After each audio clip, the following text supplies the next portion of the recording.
Friends, this is a channel about real life. No sugarcoating, no lies, only men's stories full of struggle, betrayal, and loss. It's about those who life knocked down, but who still found the strength to rise and keep going. If you seek honesty, strength, and inspiration, you're in the right place.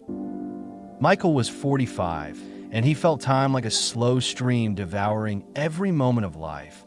But here in the forest among the pines, and the earthy smell of moss and damp bark, he felt alive again, breathing air, scented with smoke and resin, feeling the warmth of his family. Sarah, beside him, and the laughter of Mark and Lily running around the tree, climbing the old ladder to the wooden tree house. Michael watched and thought how fast the children were growing, how everything around was changing, and yet, here in this tiny corner of the world, time seemed slow. Every sound of the forest, every rustle of leaves was music, calming him and filling him with anticipation. Something big and strange always lingered on the edge of his consciousness. He felt the gentle touch of wind brushing his face, the subtle movement of sunlight through the mist dancing on leaves, creating patterns that seemed alive, whispering secrets to him. The ground under his feet, soft yet firm, covered with layers of fallen needles and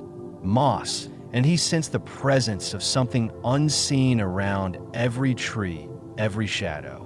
The morning was foggy and cold. Michael woke first, feeling his heart beat fast. He looked at Sarah sleeping beside him, at the children still dozing in the treehouse, and felt joy. They were all together. Yet at the same time, he was drawn deeper into the forest, where sounds mixed and light dimmed. He heard a familiar bark, yet knew it was not their dog. Michael dressed quietly, went outside. His footsteps echoed in the thick, damp, cold fog. He followed the sound, each step heavier than the last trees reached.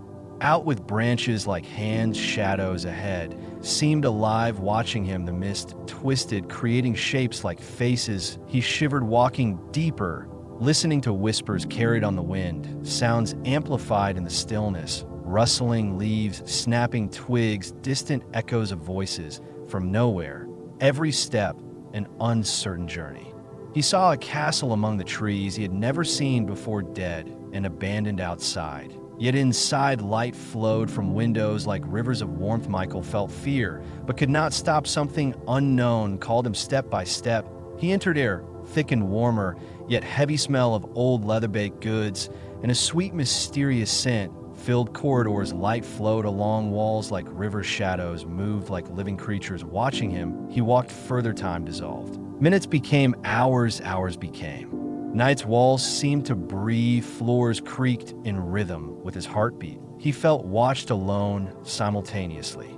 He saw scenes changing before his eyes, children laughing and crying simultaneously, barking, turning into whispers, laughter merging into one. Michael tried to understand where he was, what was real, what was not. His heart raced, mind tried to keep him grounded. Castle corridors, long dark old portraits, and figures moving in shadows, his own shadows merging with them. He felt strange unity, presence, old alive echoes of music calling him deeper into rooms and halls stretching endlessly.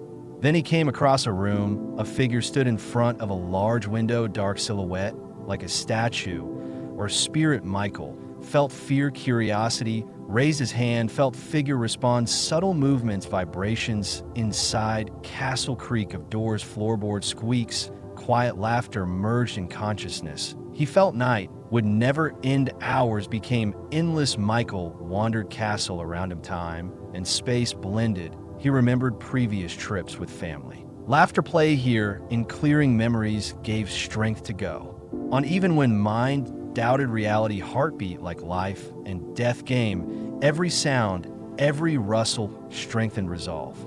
Michael wandered deeper through the castle corridors, shadows, shifting shapes, dancing along the walls, whispering secrets he could not understand. Every step echoed like footsteps of those long gone. He remembered the laughter of Mark and Lily climbing the treehouse ladder, the warmth of Sarah's hand in his own moments spent by the fire, telling stories of their past adventures. He felt connected to them across time and space. Yet here in the castle he was utterly alone, the air thick with the scent of Old books, candle wax, and damp stone, each breath heavy and sweet and slightly acrid. He paused, listening to the faint murmur of voices, as if the walls themselves were speaking to him. Every door he opened led to another corridor, another room, the floorboards creaking beneath his weight, shadows pooling in corners, forming shapes.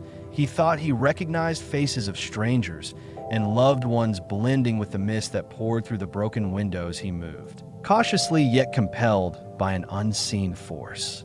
Every sense heightened. The fog of the forest outside seemed to creep inside, following him through the halls. In one chamber, he found a mirror, tall and narrow, covered in dust. Michael wiped it with his sleeve and saw not just his reflection, but fleeting images of his family, the children smiling, Sarah calling his name, their voices echoing faintly in the glass. He reached out, and the surface shimmered like water. His hand met resistance, yet a strange warmth radiated through him. He stumbled back, heart pounding. The room seemed to pulse with life, walls breathing, ceiling stretching endlessly. He heard the faint bark again, not the dog from home, but something mimicking it, calling him further into the unknown. Michael knew he should retreat, yet curiosity pressed him forward. Each step felt like moving through time and memory, merging past, present, and something unearthly into one continuous thread. He entered a library, vast and towering, shelves filled with ancient tomes and manuscripts, some pages moving as if turned by invisible hands. The smell of parchment and ink, thick and comforting. He saw drawings of creatures half hidden in shadow, landscapes twisted in impossible angles, diagrams of stars and constellations, unfamiliar yet eerily familiar. He ran fingers along spines, feeling the hum of energy beneath his touch. Michael sat on a cold wooden chair, opened a book, and read passages aloud. Words that seemed to resonate inside him, making the air vibrate. He closed eyes, imagining Sarah and the children playing in the clearing, the sunlight filtering through trees, the gentle rustle of leaves, the distant murmur of water, and he felt a strange comfort amidst the fear. Time lost meaning as he wandered from room to room, halls twisting and folding on themselves. He encountered statues frozen in mid-motion, their eyes seeming to follow him, lips parting to whisper secrets of the castle. Each corner revealed new visions, shadowy figures gliding silently across floors, invisible yet palpable whispers in ears. He could not locate the source of the bark, repeating over and over, urging him onward, every shadow a challenge, every light a promise. Michael felt himself stretching between reality and dream, between memory and the present. The castle seemed alive, feeding on his awareness and giving back glimpses of truths he could not name. In a narrow spiral staircase, he climbed higher, feeling the chill of ancient stone pressing against his skin, each step echoing like a drumbeat, counting the hours of night without end. He reached a circular room, windows looking out into a swirling fog beyond which he could just make out the shapes of the forest, the trees, twisted shadows moving as if alive. He felt an overwhelming mixture of awe and terror, and yet a strange calm. He understood that he was part of this place, somehow bound to its rhythm, its breath. He could feel the heartbeat of the castle synchronizing with his own, and he knew the night would leave a mark inside him forever. Michael descended from the spiral staircase into a hall dimly lit by flickering torches. The shadows on the walls twisted and merged, forming shapes that seemed alive. He heard distant whispers, laughter, crying, and the faint bark urging him onward. He paused, remembering Sarah's gentle voice, calling him for breakfast, Mark, and Lily running across the lawn, playing games. He felt a pang of longing for the warmth of home, and yet he could not leave the castle. Its pull too strong, drawing him deeper into the labyrinth. Every step taken felt predestined, every turn a test of courage and perception. The air was thick and moist, carrying scents of earth, stone, and the faint sweetness of something he could not identify. He reached a wide chamber filled with broken furniture, tapestries torn and hanging from the walls, dust motes dancing in the torchlight like tiny spirits. He moved carefully, listening to the echoes of his own footsteps and the distant murmurs that seemed to come from the very walls. He noticed a door, slightly ajar, through which a faint golden light spilled. He stepped inside, finding a room filled with mirrors not reflecting his image, but scenes from his past, every mirror a window into a memory. He saw himself with Sarah, their first walk in the forest, holding hands, children laughing in the distant sunlight, filtering through the leaves. He saw moments of joy, grief, fear, and love, all layered together. The bark he heard now intertwined with laughter and cries of the children. He reached toward one mirror, and the surface rippled like water. He felt a pull stronger than ever, a sensation of being stretched between worlds of reality, memory, and the unknown. He staggered back, heart pounding yet compelled to continue his exploration of the endless castle. In the next corridor, he found statues of figures frozen mid-motion, some human, some animal, some unidentifiable shapes. Their eyes seemed to follow him, lips whispering words he could not comprehend. The shadows at their feet moved and twisted, forming shapes familiar, yet alien. He felt the presence of the castle as a living being breathing with him, merging with his thoughts and fears. He pressed forward, each hallway folding upon itself, creating impossible angles, corridors looping back and forth as if the castle was guiding him through a test of his own mind. He paused occasionally to listen. The bark repeated, now clear and urgent, a guide, a warning, or a lure. He could not tell, but it led him to a tower stair, spiraling up into darkness, mist curling around his feet. Climbing higher, the walls seemed to stretch endlessly. At the top of the tower, he entered a circular room, the windows looking out into thick, swirling fog, beyond which the forest appeared alive, shadows moving like creatures of mist, the wind carrying distant voices, whispers of the castle, its history of visitors long gone. Michael felt awe and fear mingling with a strange serenity. He closed his eyes, envisioning Sarah and the children. He imagined them safe in the clearing, their laughter mingling with the sounds of the forest. He felt connected to both worlds simultaneously, the castle within him and the world outside. He understood that this night would leave an indelible mark on his spirit, shaping his perception forever. He walked to the center of the room, standing before the window, fog curling around his hands, the bark echoing one last time inside him, a reminder of the threshold he had crossed between reality and something beyond. Michael stepped out of the castle into the dense fog of the forest, the air cold and damp, his breath visible in the dim light. He looked around, the trees twisted into strange shaped shadows, stretching like long fingers. The path back seemed uncertain yet familiar. He walked slowly, every step feeling the echo of the castle inside him. The bark he heard one last time, a memory and a guide blending with the distant laughter of his children. He felt the pull of home, and yet knew he had crossed a threshold, never to return to the man he had been before.